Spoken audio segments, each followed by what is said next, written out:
jesi tu? Izvolite ma. Ma rogače i zanimljive preko mi.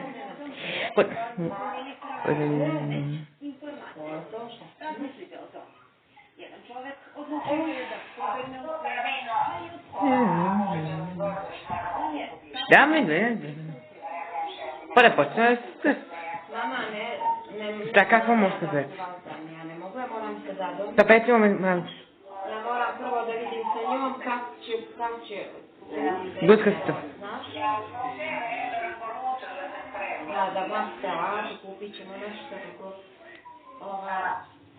Da vidim da će ona popodne s nama ili da će ručak na mobile i više odgovara ona za ručak, znaš? Ona došla dana, mami je otišla na džumu, one devojke spavale da ne.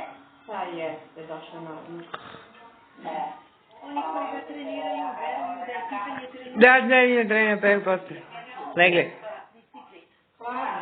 Kažu da se to neće dogoditi, jer je parkour ekstreman sport u kom samo jedan pogrešan okret može riješiti ozbiljne povrede i postaviti vas u invalida. Jes, bre, da se to zaboravila, pa nema ništa sa vas. Kao i u svakom drugom sportu, očekivane.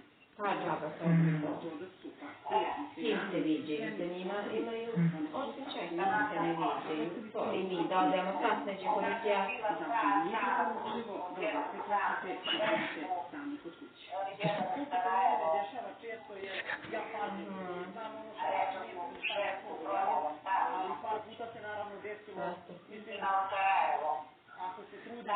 Ako truj. Turčka se bracate. Tamo gde je Dunav najširi i gde su udari košave najjači, jedini Srbi. Branislav Jović. Ekipa Ekskluziv pronašla je poslednjeg legionara na Ni.